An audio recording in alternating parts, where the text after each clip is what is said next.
Hello friend, today I am discuss about most important question for B.Ed exam. If you do B.Ed anywhere like Bihar, UP, Haryana, MP and any another state, then it is most important exam point of view. Question number 90. Question is, write a short note on impact of parenting style on the socialization of the child. Parenting style. A parenting style is the overall emotional climate in the home. Developmental psychologist Diana Baumrind identified three main parenting styles in early child development, namely authoritative, authoritarian, and permissive. These parenting styles were later expanded to four, including an univolved style. These four styles of parenting involve combination of acceptance and responsiveness on the one hand and demand and control on the other. First, authoritative parenting. It is also called as the just right style. It combines as a medium level demand on the child and a medium level responsiveness from the parents. Authoritative parent rely on positive reinforcement and infrequent use of punishment.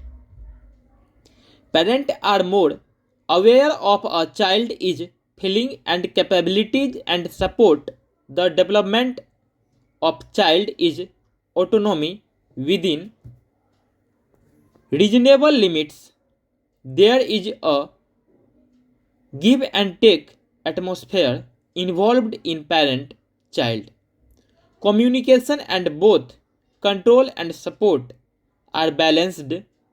An example of authoritative parenting would be the parents taking to their child about their emotions. Okay, next point. Authoritarian parenting. Authoritarian parents are very rigid and strict.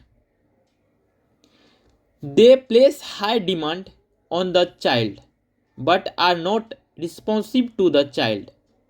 Parents who practice authoritarian style parenting have a rigid set of rules and expectations that are strictly enforced and require rigid obedience. When the rules are not followed, punishment is most often used to promote future obedience. There is usually no explanation of punishment except that the child is in trouble for breaking rule. This parenting style is more strongly associated with corporal punishment, such as spanking. An example of authoritarian parenting would be the parents harshly punishing their children and disregarding their children is feeling and emotions. Third point, permissive parenting.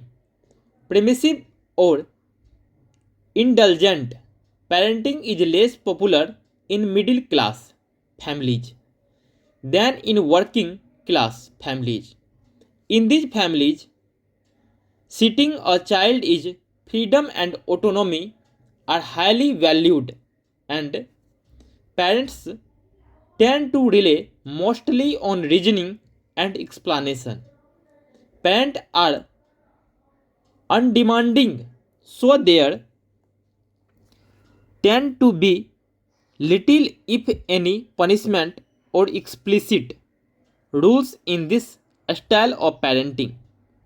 These parents say that their children are free from external constraints and tend to be highly responsive to whatever the child wants at the moment. Children of permissive parent are generally happy but sometimes show low level of self-control and self-reliance because they lack a structure at home.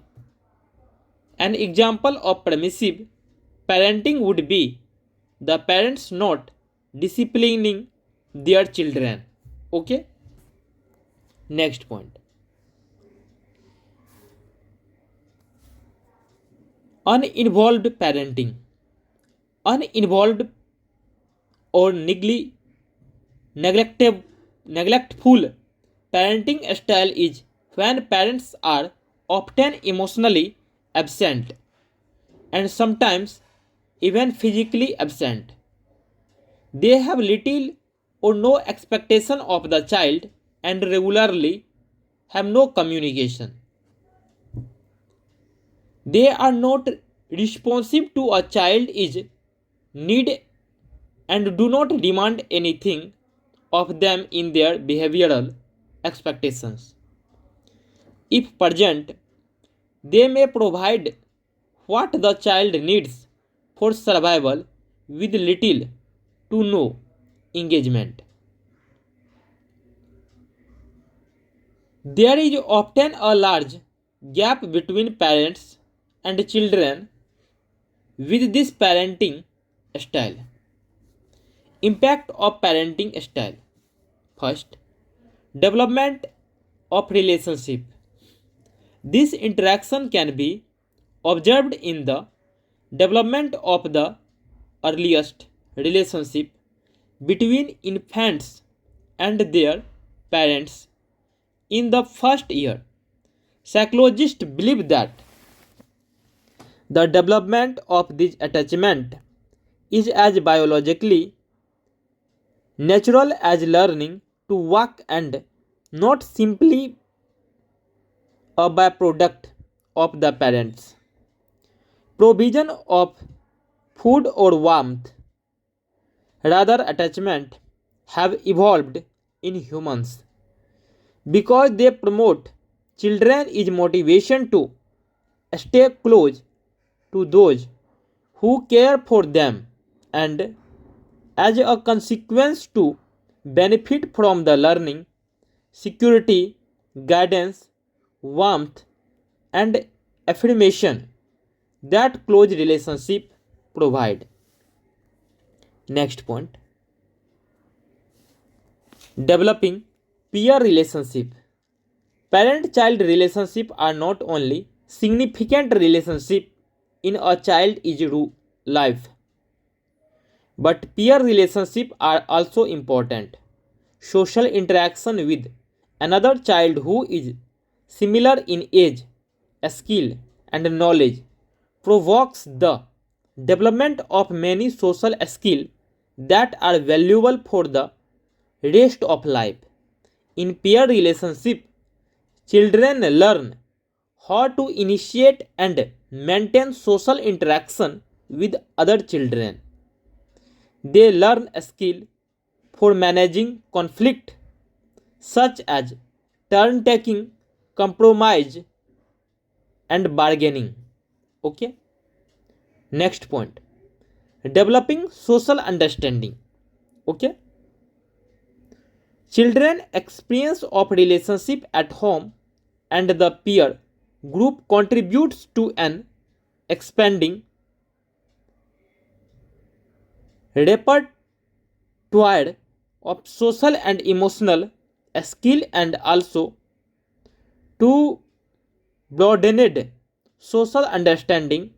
In this relationship, children develop expectations for a specific people, leading example to secure or insecure attachments to parent, understanding of how to interact with adult and peer, and developing self-concept based on how others respond to them.